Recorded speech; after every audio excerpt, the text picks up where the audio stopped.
Dude, that is crazy. I can't believe it. Okay, we gotta talk about it. Hey, we're getting some good shit here, Maddie. Are we ready to go? I've got lots of good shit. Are we recording? Yeah. All right, here we go.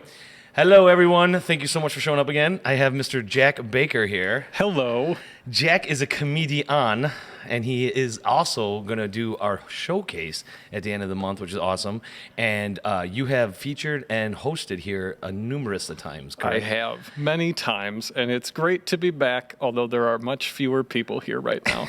There's 4 people here. There were more people than I was expecting. I was expecting it to just be you and like a handheld or like on your phone, just like, hey, do you want to do my podcast? And then we talk into your phone. Actually, it's a porn. I'm like, hey, I got all this stuff set up, and it's like, Maddie does a great job, and his team do a great job. We've been doing these podcasts ever since. So what happened, Jack, is that during COVID, originally Maddie and myself were recording all the live music shows at Evenflow, right? And what happened is we were getting material together, we were getting all this stuff together, and then COVID hit, and so now we have all this equipment, right? And we can't do anything with it. So Maddie said, hey, let's do a podcast. Let's start a podcast. That's a great idea. Yeah. All that stuff would have just been sitting in boxes somewhere. For 7 months. So anyway, it turned into a really good thing, and now I'm super glad that you're here. So well, I am glad to be here. So we were just talking about it. You said that you went to school for journalism? I did. Yeah, NIU. Northern Illinois University. Northern Illinois, Husky man. All right, yeah. So what you did now? So obviously you're a journalist now, right? No. I graduated with a degree in journalism in 2012, which was probably the worst time in the history of the world to graduate with a degree in journalism. It was bad. Because all the journalists were like getting jacked out by gigantic businesses and shit. All of them lost their jobs. Right? It was a real bummer. Really? Why? So explain, why do you think everybody lost their job? Well, I mean, if we really want to get into it, it's because journalism is an ad-supported business, and so for a long time, with everyone buying newspapers, there was a huge, readership every day, so ads were really expensive. But as soon as that stuff all went online, the ads, there's just no market for it anymore, and so that's why you've seen journalism change to be much more like clickbait-based, because you need clicks. You need viewers in order to sell ads. So if you have a story that gets 1 million views, that's going to be worth a lot more to advertisers than one that's worth 30. So like as things shifted from print to digital, they just kind of lost money. And so many people lost their jobs. So really the advent between newspaper to the phone was pretty much a death for journalists? To the internet, yeah. Okay. I mean, it really fucked the industry up pretty bad. And this was like what we were talking about while I was in school, and we all still just like kept doing it anyways. Like we didn't change. You guys were like, okay, so I'm going to spend a bunch of money on college, and when I get out, I know for a fact there's not going to be a job for me. So let's keep doing it. Yeah. That was pretty much what happened. Oh, Jesus Christ. Well, that's interesting. And obviously, I knew clickbait's a crazy fucking thing, but I didn't realize how important that was. And why journalists the first ones get cut? Was everybody cut? Because the newspapers just don't make as much money as they used to. Right. So, and reporting is super expensive. Like, it costs a lot of money to pay someone to go out and interview people and fly across the country to, like, track down information and stuff. And so they just don't do it anymore. They just don't do it. And that's why everything's bad. Yeah, exactly. And the journalists that do it get in trouble, and they have to hide in other countries and shit. You know what I mean? That does happen sometimes, yeah. Or sometimes they get their head chopped off by a prince from Saudi Arabia. Did it really? Yeah, that was like the whole thing with, Give it to me. There was a journalist from, I think it was the Washington Post, who was murdered by some corrupt leader from the Middle East. And just because he was being a real journalist? He was, writing about corruption and all kinds of bad stuff that they were doing. So they literally, they killed him. Dude, fucking crazy. This was like not that long ago. It was in the news. It was kind of a big deal. I'm sure it was, but my news is weird. My news is... Where do you get your news? I don't. I really don't. I'm not a social media dude. I'm not like I'm not a dude on Twitter or Facebook. I never have been, or Instagram or anything like that. And so like I get my news from my friends. That's a terrible source. It's a terrible source. It really is. You were probably did you go to college? Because I could Yes. very much see you being like the one guy in the dorm who was always really high and talking about philosophy. Oh God, like yes. Intro to philosophy stuff. You were probably like the kid at the end of the hall who always had like the smoke coming out of his room. He's like, no, Jack. it's incense. How did you know me so well, sir? I mean, literally, I love philosophy. In fact, I took philosophy. I have a minor in philosophy. I do as well. All right. What a useless other thing. What that I another have. useless, terrible thing that you can. But it's not terrible. It's great. I love it. I love digging into the philosophical discussions, and especially when, like, what I love more than anything is that when shit that's happening now has happened in the past, and there's a bunch of really good people, really smart people that wrote things about it, like Marcus Aurelius. Yeah, and then as long as your friends read though and then tell you about it, you'll be in good shape. I might know something exactly. They could be, no, I'm talking about because honestly, dude, come on, the news that's what we call the news is not. When I grew up and I watched the news, I really could think that was the news when we were young, and my mom and dad thought it was the news. We know that when we turn on the news now, it's like, what are we really watching right now? Well, yeah, but it was always bad. Really? Even back in the day? It was still controlled back in the day? Yeah, like all this stuff that you hear about how the media is super liberal, you hear that, and it's always like the right's always complaining about the news. That's a deliberate move on their part that's been going on since the time of Nixon. Yep. That's just what they do. Yep. They're just working the refs like LeBron always complaining about fouls, so he gets more foul calls. This is what they've been doing, and it has been very successful for them. And they got the money and the power. And this goes back when William Randolph Hearst, that fucking asshole, that did yellow journalism. That guy was the first. He bought a newspaper just to put bullshit out there. Yeah. The one thing I don't like when people say that the media should be non-biased, because that's not a thing. Right. You can't be. You should just be upfront about what your values are beforehand so that everyone can understand where you're coming from and then learn from your perspective without having to jump through these hoops of oh, well, we have to, let everyone say something, because that's stupid. Dude. There's opinions that are just something that is just wrong. Yeah, you just nailed it on the head. I kind of want you to say that again. Well, that's the thing about journalism. The joke that they always make in journalism school is if one person says it's raining and one person says it's not raining, you don't report that one person says it's raining and one person said it's not raining. You look outside and you see whether or not it's fucking raining. That's awesome. I love that. That's an old journalism story that probably gets told in every journalism 201 class. And I never took it, so you're teaching me. But yeah, that's how I think it should be, and I think that it should just be you should just be upfront about where you're coming from, because I think that you learn more from opinion pieces than you do from just straight news stories. Well, the problem is there's no truth. I mean, there's just it's they talk about the spin room, how they're gonna spin it to make it clickbaity and stuff, and we just don't know. Nobody honestly is oh, I'm gonna believe that website and I'm gonna believe that channel, and they CNN's got it together, and nobody out there is going. Well, the people that do, there are people that do that. Okay, the people that do that, God bless them, whatever, they can believe in their super god or whatever, but for the average person, for the lame person, if you will, we don't know where to turn to. We don't. Yeah, I mean, I don't know that there is a good answer there. That's why I think you should look for the people who are upfront about where they're coming from. Right. So that you don't get something you get in this story of the New York Times, where it's the story of the cop that shoots somebody, but they didn't shoot somebody. It was the person was in an officer-involved shooting.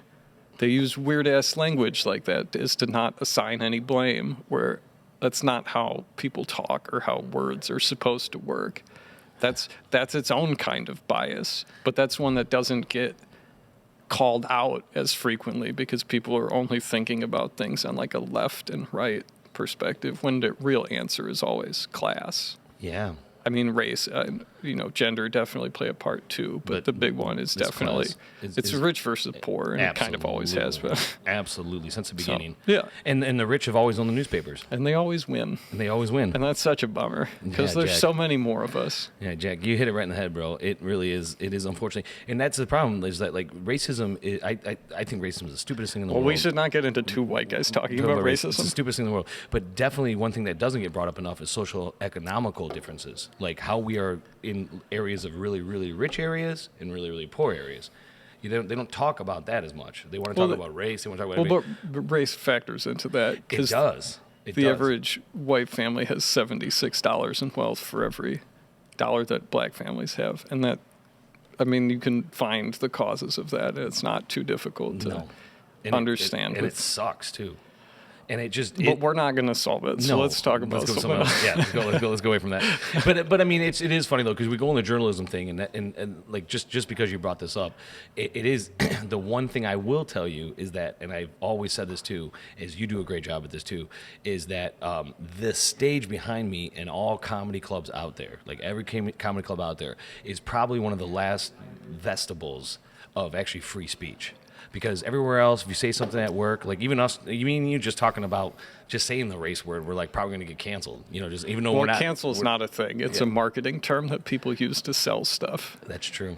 That's very true. Like Jim Brewer didn't have a lot of heat since the 90s, and now all of a sudden he's speaking at big conservative conventions because he's getting canceled for talking about vaccines and shit. Really? Yeah, it's all marketing. They're just trying to sell. They know that if you get canceled, it's a thing that will appeal to a certain subset of people. So if you do that and you play it up, you'll be able to have a bigger audience. Wow. So you use it as a marketing tool. Yeah, it's like back when those, parental advisory labels first came out, that would be a thing. They knew they would sell more records if it had the parental advisory sticker on it, because people were like, "Oh, this is bad. Yes. It's not like it's dangerous." So now all the kids have to buy it. It's like the same thing with that, but canceling is like that, but for like old white people. Oh no, dude! I remember buying that, and I had the NWA CD, and I showed my friends. I'm like, guys. Yeah, exactly. Yeah, you're right. That's fucking hilarious. It makes it like it's dangerous, so you want it, so people want to buy it more. Fucking marketing, the tool of the devil, man. And the problem is, we gotta, I hate marketing. It's that game, right? It's always the game, right? It's like you try to put out the best product ever, but if somebody comes around and buys $8 billion worth of advertisement, you can't win. No matter what, you're done. Rich be rich. $8 billion in advertisement would be a lot, though. It would probably be what that MyPillow guy spent on radio ads. Dude, that guy talking about marketing. Or like what Squarespace pays for podcasts. Oh my god! You know that guy? Do you know anything about that guy? He's like a YouTube special, Mr. Beast. No. You never heard about him? He's a dude that just does like stuff. He's like a thing that does like he's all over the place. He's super popular, but literally this guy will make like $200 million off his fucking podcast, off his YouTube channel or whatever, and he'll just put it right in his next project. He doesn't put anything away. He just puts it right back in, and I'm like, oh, that's terrible. I know, but at the same time, he's super successful. But then once it stops, then he's going to be fucked, and he's going to have a giant tax bill for all that money that he made. Yeah, he's going to have a huge tax bill. Yeah, no, but it's just funny. So, but yeah, no. So anyway, so we got you. Let's go back to this because I'm very excited about this. You're going to do the showcase in 2 Wednesdays. Yeah. Yeah. So tell everybody about the showcase. How that whole thing set up? How did that whole thing set up? Yeah. I don't know. Your managers asked me if I wanted to do it, and I said yes. Well, there was a lot of work that went into it on my part. But you started here and you came and you did the feature for a couple. I've done a few spots. I did that show with Moses at Evenflow. Yes. That was a lot of fun. That second one was wild. Did you? So I watched the Moses special on HBO, right? I have not seen it. Oh, you haven't seen it yet? No. Oh, dude, the cool thing is that he was trying out all his material. Yeah, it was super cool. It was really cool. Yeah, it's really worth watching. We saw that like probably the second to last time he did that before he filmed it. He nailed it too, by the way. Oh, I believe it. He was fucking awesome. He's great. Shout out to Moses. So that was super fun, and then everything here's been really fun too. Yeah, tell me who else you featured for. I featured for Mitch Fattel, and Shout then out to Mitch. Jesus Torres. Yeah, Jesus, yes. How was that? He was really funny. I had never seen him before, but he was really funny. He was great. Yeah, he was really cool. Yeah, we've been so fucking blessed here. It's been super fun. We've got a lot of great comedians, and we got a lot more coming too, which I'm excited about. Is this the part where they're just going to put the calendar link in the podcast? No, we're just talking about it because it is cool. It is cool. So how long have you been doing the old stand up? I started in May of 2010. Oh, Jack. When I was at NIU. Did you really? So you've been doing it for about over 10 years now? Yeah, I think. Oh. Yeah, there is some time off there, and like when you're in college, I really didn't do it like that much. But yeah, that was the first time I ever went up. Was May 2010. I had been in a sketch group in college. I will not say the name of it because I don't want anyone to find those videos. All right, well, let's stop. Well, explain what a sketch group is. Like a sketch comedy group. Like we made just like YouTube videos. And yeah, so that was kind of like my first start in comedy, was doing that. And then we went to I'd always wanted to do stand-up. I think since the first time I saw Mitch Hedberg's Comedy Central Presents when I was in like 6th grade, I was like, well, that's what I want to do. Really? So I'd always wanted to do it. And then we went as a group with the NIU Honors Program. We went to Second City to see a show. And then my girlfriend and I were talking afterwards, and was like, well, I need to go try to do this. So I somehow got on a showcase. It was not an open mic. So my first time doing stand-up was at an old show called Comedy Under the Tap in Oswego, and there was 100 people in there. And I fucking crushed. Really? I crushed. And it was like, oh my God, this is the easiest thing in the entire world. And then my second time was like 2 weeks later at some contest on Memorial Day at the Roundhouse in Aurora. And then I bombed so hard, I didn't get like a single laugh. And I was like, okay, this is not as easy as I thought it was going to be. Did you use the same material? It was the same jokes. Really? Yeah. But just, I don't know. I think people have a weird energy their first time that they go up. Like they don't even know what's going on, and so it always usually goes pretty well. Really? But it also is easy. I mean, comedy is not easy, but it is much easier when there's 100 people in a small room. Yes. Because once there's good energy, and I mean, almost anyone could get laughs in the middle of a showcase when the room's hot and everyone else has been doing well. Even the worst comedians can still sometimes do well. Like that episode of Seinfeld with Kenny Bania, who's always going on after him and getting good sets because of his lead-in. It's gold, Jerry. It's gold. It happens. Yeah. Oh, God. Yeah, no, dude, you're 100% right. If the energy is good in the room, and like I said, if the host comes out and gets it going and the energy rolls, it is fun that way.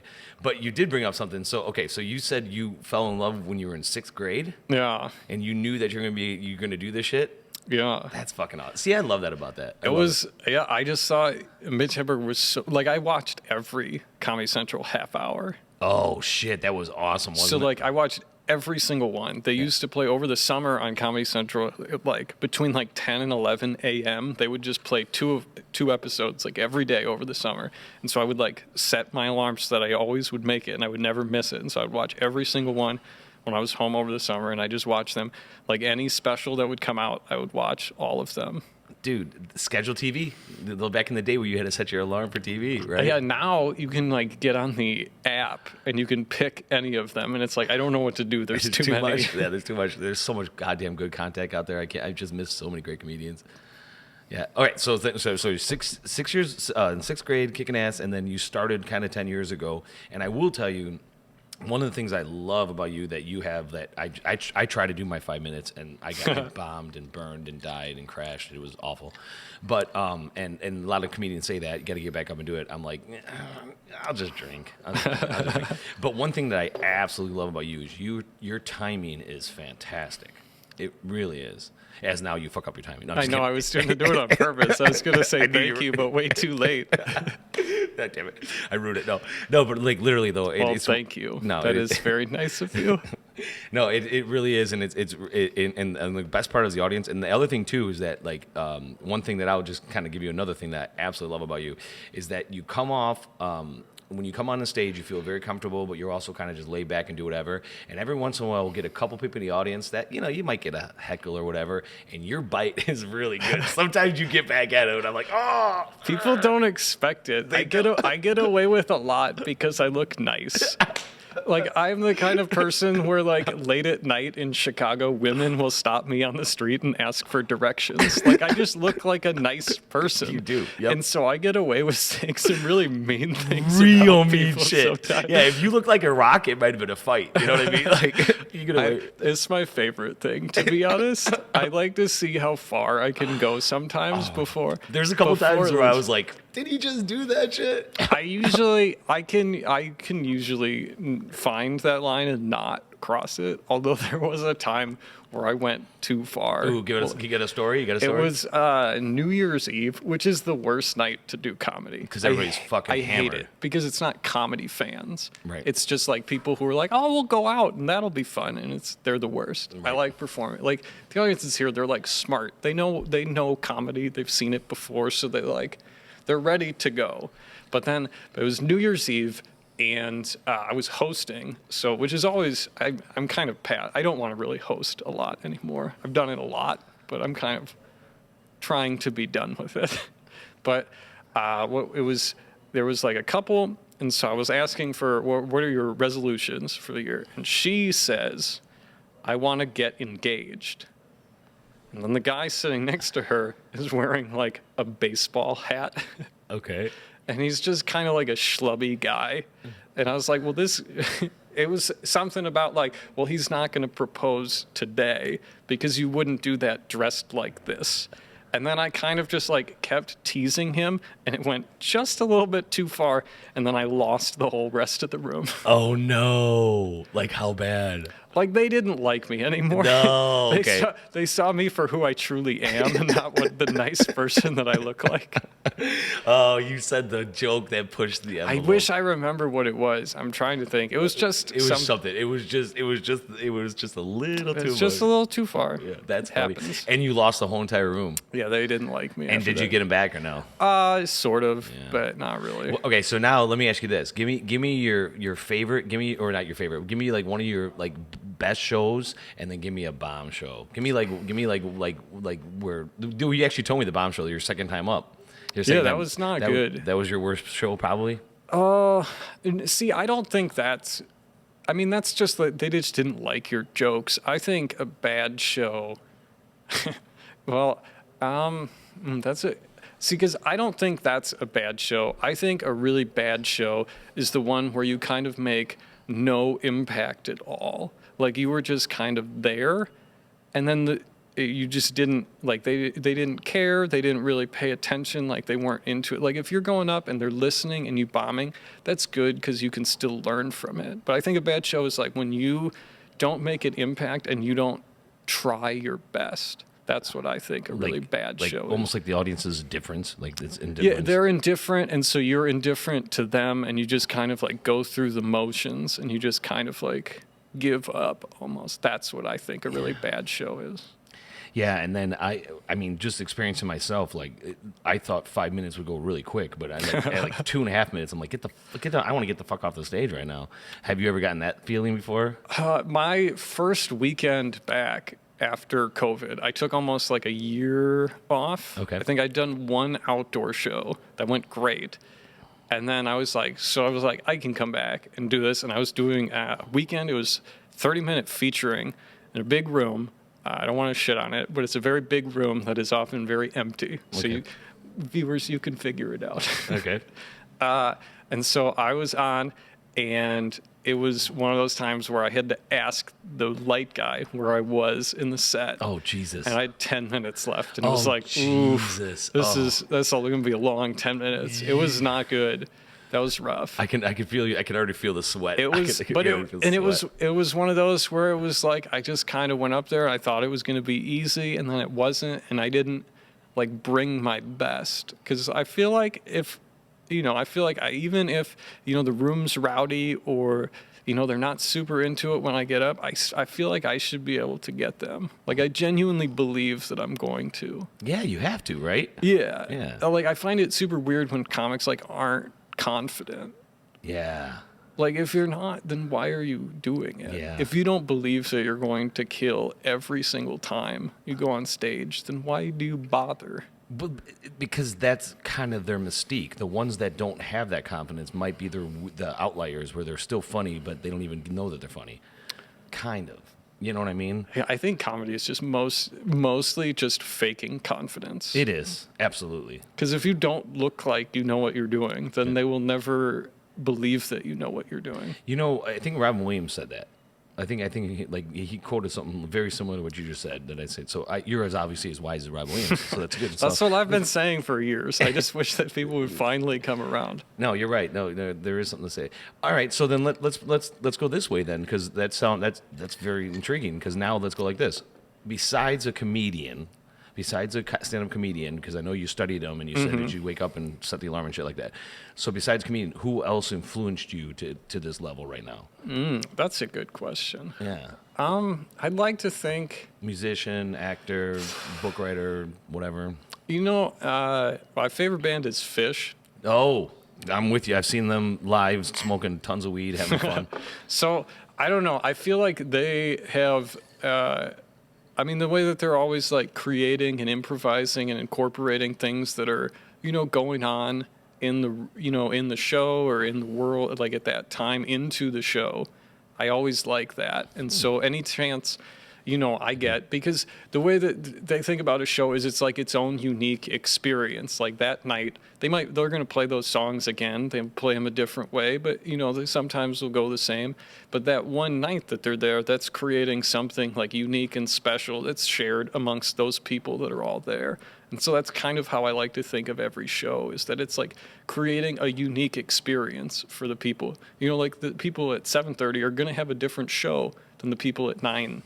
And they're going to have a different show. And they do. And you have to bring different energy to the stage, and too. And I want to make that experience like unique, like each one different. And I'm fine with whatever happens. Like, I don't care if people talk. I kind of like it sometimes. Like, I like an audience that'll push back just a little bit because I feel like it's fun. And I also know that I'm funnier than they are. So whatever they say, I know that I can do something better. Oh yeah, I will tell you right now. Anybody that's watching this, dude, don't heckle him because. I don't mind talking during the show, but I just want, as long as you are trying to be on the same page as me, right. I will be good with you. I don't like any talking. You shut your mouth unless you're ordering a drink, in my opinion. Like you respect the comedian, and that's just me. But like you said, you feed into it, so that's what you want. I mean, I ask questions. I like doing crowd work. I like to incorporate the people sometimes. Oh, you do all the time. It's awesome. I feel like, because if you can, one, it shows that like there was one example with when I was here with Jesus, where Peyton Ruddy was hosting, and he got a really big laugh. He was a funny guy. He got a really big laugh out of something about some lady who, like, her 45-year-old tits.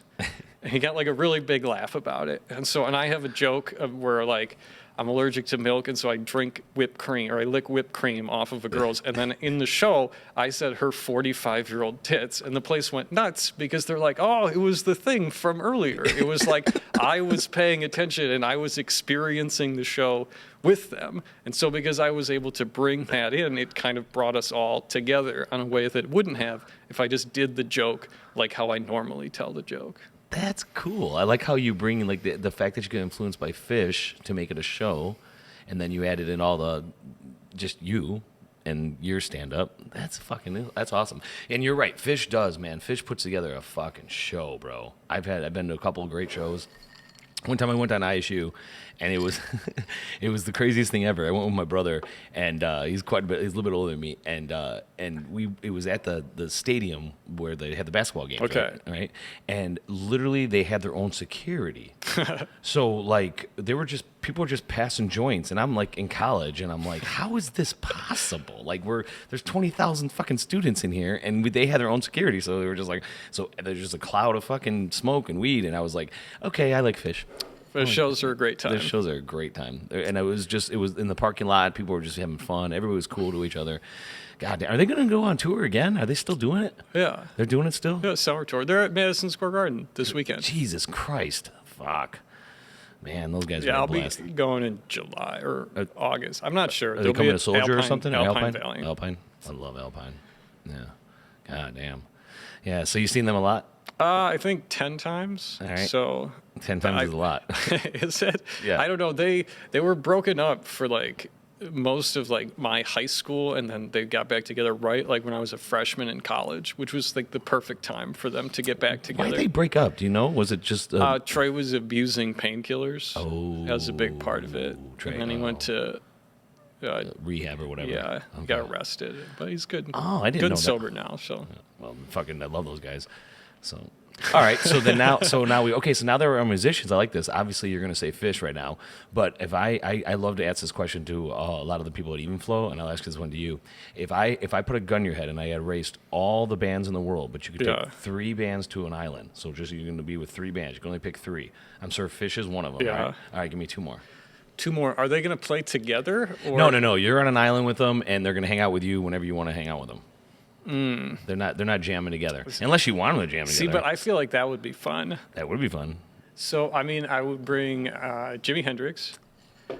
Probably with the Band of Gypsies would probably be my choice. Really? Okay. Or maybe Gypsy, Sun and Rainbows. I think that's what the Woodstock band, I think that's what they call themselves. Is that what the one that was at Woodstock? And then, I don't know. I feel like I would need something different to like round out the group.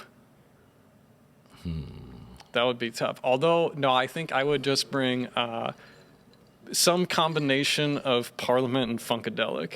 Oh, no shit. Like that kind of shit. Because I wish that Jimi Hendrix lived so that he could have jammed with P-Funk at some time. Can you just imagine what that would have been like? Him jamming with, like, the 27 Club, man. If he could have just lived 2 or 3 more years. Right.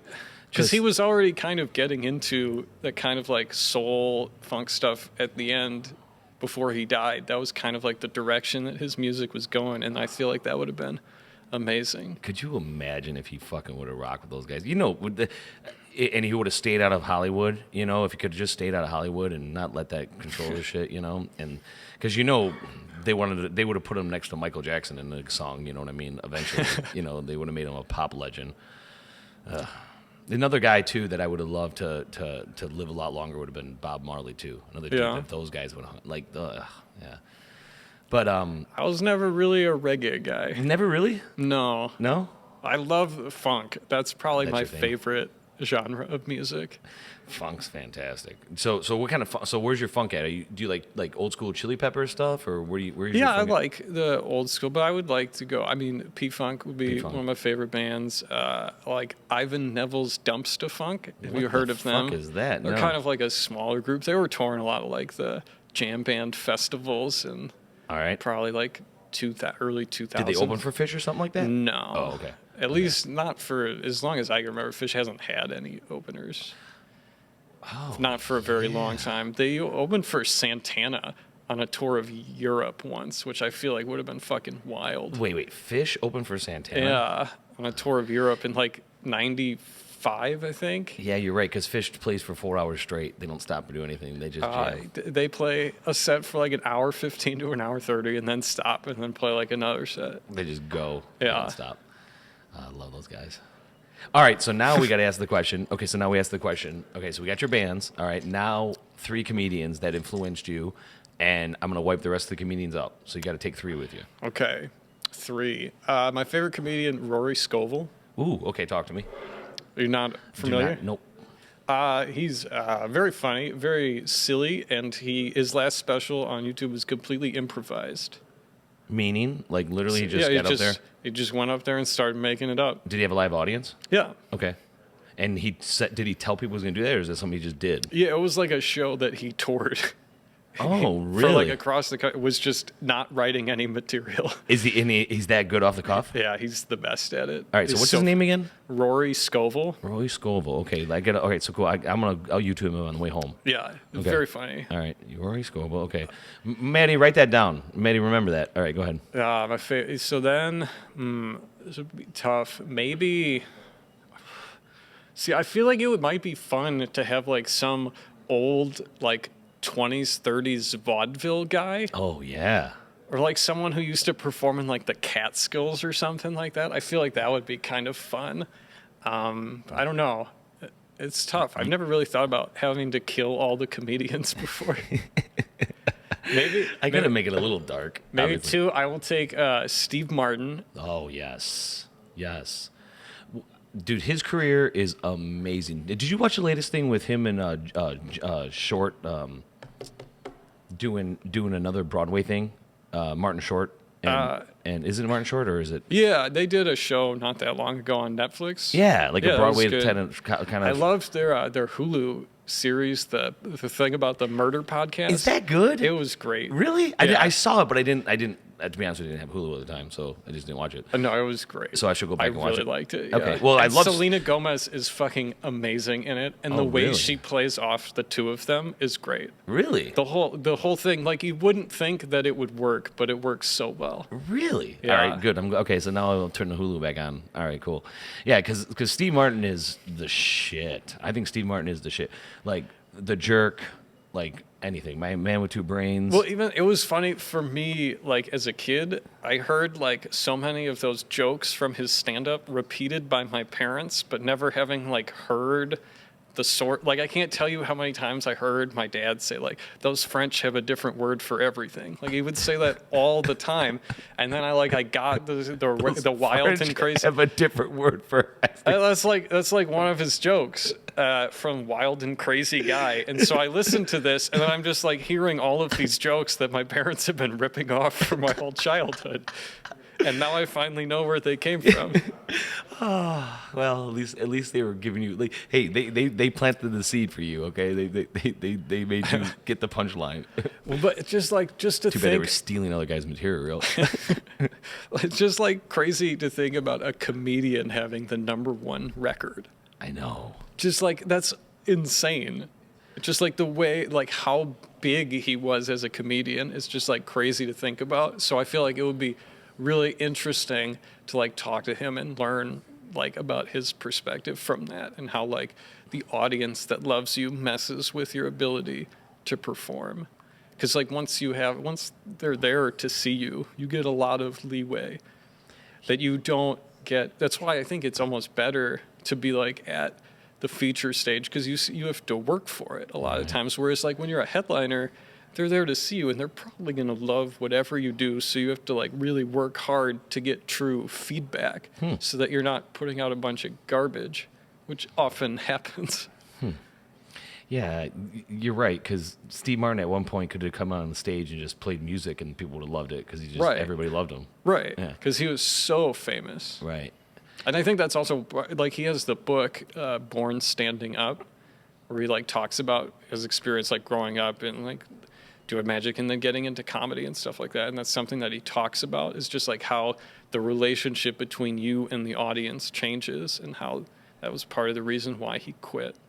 Which is interesting. I couldn't even imagine him going from Saturday Night Live to booking Madison Square Garden. Like, you know what I mean? Like that's just crazy. It's insanity. But he's that fucking talented. He really is. And a hell of a banjo player, too.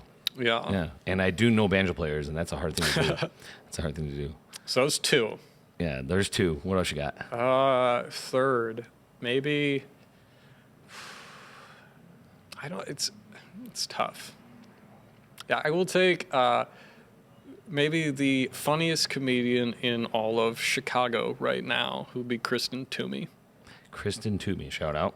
All right, so she's a very good friend, but a very, very funny comedian. And I think the best. Can we get her on this stage? She's been here. Okay, I don't know anything. But then again, you probably weren't here. I probably wasn't here. But yeah, she's very, very funny. Good. Well, shout out. Thank you. So that would be my choice. All right, well, let's get her back on the stage again. Yeah. Right. Yeah, definitely. She's great. So great. So shout out to Kristen. Okay. All right, cool. And I got to remember the first guy. I want to learn that. I want to learn that. Rory Scovel. Yeah, when I way home, I'll just shoot some YouTubes of him because I love it. I do. His sets on Conan are great. He also did a few things with John Doerr. John Doerr, the guy in California. I think he's from Canada originally, but okay. I think he lives in LA now. Oh yeah, Johnny Doerr or whatever, Johnny Doerr Shore. John Doerr, So that's whatever. his name. Okay. But him and Rory Scovel do some bits together on Conan that are very funny that I don't want to give away. Okay. But they're very funny. So it's not like, it's sort of stand-up comedy adjacent. Okay. So Well, check that out too. Fucking A. Yeah. That's the other thing too, is there's so many great comedians right now. There's so many great, and I love that. And there's so many great comedians, and I love how like we're kind of, it's kind of like they said, the roaring 20s after the shit that happened with Spanish flu and blah, blah, blah. I really think there's a wave of good comedians coming out, and there's a lot of material. Everybody's stuck in their house forever. I absolutely love the quote unquote COVID jokes, and I'm not putting fun to anybody that got sick or hurt or anything like that, but obviously just the way that the human, how comedians view their life during that time. Yeah. You know what I mean? So how about you? So you were doing stand up for 10 years plus, and then you just sat off for a year, right? Yeah. Did you work on any material, or did you say fuck it? None of the material worked. Like, No. I came back and I was like, oh, I'm going to have like 20 minutes of new stuff, and none of it worked. None of it at worked? all. Really? No, it's just, you can't write without Being taking it to the stage, because that's where you find out where the jokes really are. Do you feel the audience? Yeah, and and so, I mean, I thought it was going to be great, and I was like, I got all this stuff. We got a dog, and so I was like, oh, I got all these dog jokes now, and it didn't work. And so it has to be, you can only find it when you're in front of an audience. That's the weird thing about stand-up, is like the only art form where the feedback is like immediate, and there's like no question of like how it's being perceived. It's like, did they laugh or not?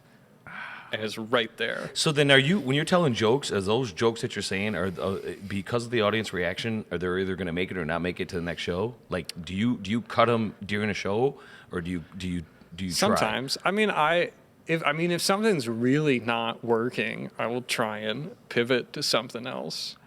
But I feel like that's the hard part too, where you do longer stories. I have some longer stories, and so like you need exit points. So if it's not working, you can get out without having to tell the whole story. That's not Exit working. points. Really? So sometimes you need to figure out a way that you can get out of it and move to something else. Never thought about it like that. So if you got a good story joke that takes 5 minutes or 4 minutes or whatever, and you're realizing that you're eating up the time, you have little areas where you can be like, well, or maybe you could skip past part of it to get to the kind of the big ending. Like, you got to figure out what you can do so there's not just silence for, I mean, well, silence in and of itself isn't bad. I think silence can be good because it means that they're paying attention. Yep. And so if you have the whole room full of people silent, I like to do that. I like to leave pauses and like leave silence because it creates tension. It does. And which will lead to bigger laughs when you pay it off. But dude, you totally do that. You absolutely do that. On purpose. I like to speed things up, and I like to slow down, because if you could play with your tempo and you control, the energy in the room, it helps you to get a bigger response. You son of a bitch. You're playing us. I'm just giving away all the secrets. You're giving away all the secrets. I'm learning right now. I'm learning. You hear me? I'm going to learn. I'm going to get this shit done. I also will have to, when I write my jokes, I will have to remind myself to smile at times, or else people will think sometimes it's too sad. So if I'm smiling, it's like, oh no, it's okay for me to laugh at that. So I will write it into the joke, be like, oh, I probably need to smile right here. Yeah, you do got a couple self-deprecating jokes that are fucking hilarious, but at the same point, you do need to smile, because it's like, should we laugh or should we cry with him? But like, if I really felt that bad about it, I wouldn't talk about it on stage. It's like people's greatest fear, and I'm just like going, I'm allergic to milk. And then the whipped cream is good on the 48-year-old. That's good work. Or 45-year-old. That was all just, in the moment. Yeah, dude. And that's the other thing too, is like I said, you work the crowd great, which is super fun. I do love when comedians do that. And actually, to be honest with you, the majority of them know how to deal with hecklers. The majority of them know how to deal with the room if they're a little bit. Once you spend enough time up there, you kind of figure it out. And that's the thing why you should always try and watch too. Like, even if someone's not like your kind of comedy, especially for your staff, if any of them want to be comedians, this is the perfect place to learn. That's how I learned. I used to run lights and sound at the Comedy Shrine in Aurora. So shout out the Comedy Shrine. Every weekend I would get to watch. That would be like my job. And so I feel like I learned a lot from that, just being able to see how the different, comedians worked the stage and controlled the room and, took charge of things and how they just worked. And I feel like even like I didn't like a lot of their, styles. I feel like they cater to a very like older crowd, but I feel like there was still a lot to be learned from them. Just, how they engaged the audience. I feel like there was still a lot, and that really helped me, when I started like getting to host and then, featuring and performing and, doing it. I feel like I had like such a step ahead of people because, like I've already seen how, you're supposed to, thank everyone when they do the check drop so that people are clapping and not listening to jokes while you're like trying to get laughs out of people who are, just trying to figure out how to pay your bill. Like that's a little thing. But like once you've seen someone do it and you've seen how it kind of gives everyone in the room a break so that they can take a second to figure out who's paying and all that stuff, it makes it much easier then when you do have to get to your big closer. So you're not trying to do your big joke while half the room is trying to figure out their bill. Like things like that, you just kind of see it. And then once, you're in that position, it's much easier to do it. God damn, you fucking learned it. You definitely learned that. That was awesome. I learned a lot there too. No, I've been trying to learn from osmosis. I'm not here all the time, but I do love every time I'm here. I try to learn from us. But what you just said there makes a lot of fucking sense. Okay, one other thing. Yeah. If there are, I'm looking right at the camera. If there are any new comedians out here, and you're gonna go on stage and you take the microphone out of the mic stand, move the fucking mic stand out of the way of your face. If you're going to take the mic out of the mic stand, move the mic stand behind you. Don't stand in front, like have the mic stand in front of you the whole time. Nothing will tell an audience faster that they don't need to pay attention to you than that. Wow. I didn't think that, but you're right. When you think about it, it's just like saying, I don't know what I'm doing. Yeah, wow. Wow. Well, that's okay. So I'll do the same thing for singers. Okay, I'll do the same thing for singers. A microphone is designed to literally just catch this area here, so it doesn't hear the rest of the band back here. It's designed only here. And people that grab the microphone like this and talk like this in it, like it loses my mind. Like they think they're cool. Like they think they're like a rapper or like somebody like on TV or whatever. No, you're defeating the entire purpose of the microphone. Like by covering it up and acting like this, you're gonna get feedback, you're gonna get fucking shit. It's not designed like that way. And you just said it exactly. Like if the mic stands in front of you, then wow. It's just telling you that they don't need to pay attention to you. Wow. Let's see. I mean, there's a lot of things like that. Like don't wear a shirt that has writing on it because you don't want them to be reading. You want them to be listening to your jokes. Jesus Christ, it's easy too. There's so many things that are just like so simple that you just kind of see over and over again that you eventually put it together. Yeah, I've learned so goddamn much, and I'm just tip of the iceberg. I mean, it is amazing. When you're a host, your job is not to get laughs. Your job is to make the audience feel welcome and comfortable in an environment to laugh. Yep. And you're not going to do that probably by just going up and doing your best 10 minutes. Right. You should talk to them first. Right. And the good hosts do. The whole good hosts ask, hey, is there any celebrations? Is there any birthdays? You just want them to clap a few times, and you're trying to break the ice. And it's much harder to do that if you just go up and start telling jokes. Because you think about it like you're the host at a party. You greet the people when they come in. Right. You take their coats. You don't just go, hey, you want to hear about my dick? You don't do that. That would be a weird party. Oh, that is so true, too. That would be a very weird party.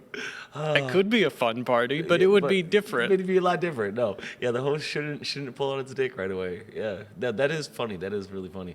Once again, I didn't think about that either. But then again, I do see a host. I do see a host as the idea of make sure that they compliment the comedians coming after and the comedian. Oh, yeah. Obviously, And but you're right. If they just go up there and do their set, you're right. That is weird. Huh. It's bizarre. Yeah, that is weird. And once again, then they're just showboating. Then instead of being a host, they're just showboating. They're just trying to get their 5 minutes in. I mean, it can certainly work, Right. and it can work, and so and It does. If it does work, then do it. But at the same point, you're right. You want to make it. That's how I feel personally. Like whenever I quote unquote host anything, I like to make sure that. But but then again, that's at Any Comics. He's the owner, so you should listen to his ideas on hosting if you want to host here. But then again, I'm different though. Like you said, I'm a bar owner, so I'm always hosting. You walk through the door, I'm always like, hey, you want a drink? You want something? What can I do? Is it cold enough in here? Is it hot enough in here for you? Like I'm always. You did that when I got here. It was nice. I felt so welcome. You didn't ask me to look at your dick or anything. No, that's the end of the night. That's after you drink. Perfect. Yeah, no, I don't know, man. It's definitely you definitely open my eyes, and it's very interesting because so like one thing that's crazy is that like I have owned Even Flow for about 10 years now, over 11 years, and we have been live music, and the show is so much different. Yeah, it's so much different. The way that a comic show, the way that a comedian show works is so much different, and I'm learning the craft. I'm going through and learning it, and talking to you and watching you guys and do it, which is wonderful. Is because one thing that's awesome is that like you guys already know coming in, especially the touring acts. They know what the fuck they're doing. So it's super professional. They come in, they know exactly what's going on, they know the timing. I'm not worried about anything like that. Sometimes with a band, you're like, uh-oh, they might get wasted before they go on. You know what I mean? Like comedians don't get wasted before they go on. Comedians, well, some of them do. Some of them do. Well, not here at least. None of them here at least. It's probably less noticeable. Okay, yeah, they're good at what they do then. Yeah, because like if you're playing your guitar wrong, people are gonna notice. But if you're like telling your jokes a little bit off, people probably won't. Well, you'd be surprised. People won't really know those guitars wrong either because they're drinking too. I mean, there's some people that have never got on stage sober and just. That's true. I mean, there's some of those like old timers who. Yeah, that's true too. Definitely not here, but yeah, you're right. Yeah, like fucking what's his name? The guy who screams all the time. He was always fucking wasted and drunk. Sam Kinison? Yeah, he was always. They talked about he was legendarily. I mean, there's a lot of people who were significantly less famous than that who do the same thing. Yeah. So it's just not here though. It's been I've expected it. I've honestly expected it, but it's been nothing but professionals. That's because it's their first time here for the most part. So we'll see if it's different the second time. Yeah, good call. Yeah, good call. That's true. It's the first time here auditioning to come back. That's true. That's very true. Yeah. Well, we'll see. We'll see how it goes. I'm curious. Yeah, it's been, like I said, it's been a journey, and you've been awesome, man. I tell you. Well, thank you. I really think you're awesome. So what's going on with you? You got the showcase coming on here. What else you got going on? Anything else going on? I've been focusing on my actual job lately. What? Bummer is How dare you do that? I know. You're a goddamn good comedian. I know, but I just quit my job to start a new job, so I'm going to be getting paid a lot more money. Oh, well, good for you. So I'm pretty excited about that. Fucking A. Shout out. That's awesome, man. Yeah, but so, I mean, hopefully I'll be back here soon again, other than the showcase. Lots of things coming up for the summer. Yes. Get out. Got Wisconsin this weekend. I don't know where, but it's really far. You I playing the gig up in Wisconsin? Yeah, on Saturday. Okay. So I like to get around, Yeah, you do. Is this the point where I plug stuff? This is the point where you plug stuff, yeah. This is the you point could find all my shows on Instagram at Team Jack Baker. Team Jack Baker. See, and that's another thing too. Is your name you're also Jack Baker? Is like it sounds like a CIA agent name. It's a great name. It's a great name. Like I'm worried that you're gonna come here and it's one letter off Jack Bauer. It is. It's one letter off. That's why I love it so much. That's funny because I'm like right away I'm like Jack Baker. Oh yeah, Jack. I like Jack. And I always think that if I ever got if terrorists came in, you would definitely take him down. I would not even a little bit. I'm not a fighter. I'm just a nice guy. I would just have a friendly conversation with them. No, or you could belittle them if they. Well, that I could definitely do. Find out the one weakness that they have. Be like, oh, you don't like your ankles. I'm going to make you feel sensitive about it. You don't like your ankles. I love it. Oh man, yeah. So just super fucking happy you come out tonight, man. I really appreciate you coming out. Definitely looking forward to fucking. Let's do this again. Let's hang out. Next time we're gonna try to do this. We're gonna try to get a musician to hang out with us too. Okay, we're gonna try to do a comic and a musician at the same time, and have them talk off each other about the art and everything. And then like the musician's gonna have to do stand up, and the comedian will have to sing a song. Yes. And you get to pick the stand up, and he gets to pick the song, and then it's a challenge. I mean, I've played guitar since I was in 7th grade, Oh, so no I shit. could do it. No shit. You still play today? Yeah, not nearly as much as I used to, but I could. If there was a challenge to learn a song, I could probably do pretty well. Got some fish songs you got? Yeah. Yeah, you got a couple fish songs in you? I've got lots of stuff. Oh, dude, then we got to go to Evenflow one of these days and sing. I'll terribly sing a song, and you can play it. All right, that'll be bad, but it'll be fun. Dude, you're awesome, man. Thank you so much for coming out. Thank you for having me. All right, Jack Baker, everyone, he's the fucking shit. He's the best. He's awesome. He does a ton of stand up here, and he does stand up in Wisconsin, obviously. I guess Other places too. So keep a shout out for him. I learned a fucking dickload from you tonight about just awesome stuff. Like literally, the mic stand alone is just move the fucking mic. And then when you think about it, every comedian always grabs the mic stand and puts it behind him, like all the professional ones. And I never even thought about that. Didn't even put that in the end until you were saying it. I was like, oh. All right, so I owe you a drink for that one. All right. And maybe spot on the stage more. You like that? Yeah. Cheers. Thanks, brother. Thanks. Peace out, everyone. Have a great night. Thanks, Maddie, Tristan, Andrew. Thank you guys. Thank you guys so much. Have a great night, brother. Bye. We'll see you. Oh, yeah. That was fun. It was fun. So much different getting that off.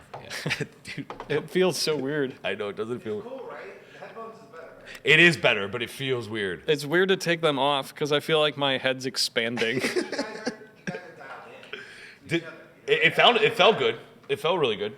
And I learned a lot of fucking shit, by the way. I'm not gonna lie to you. That's only our second episode with This is the most professional operation for a podcast I've ever been on. It's so great, isn't it? It's like the first time it's not just in someone's basement.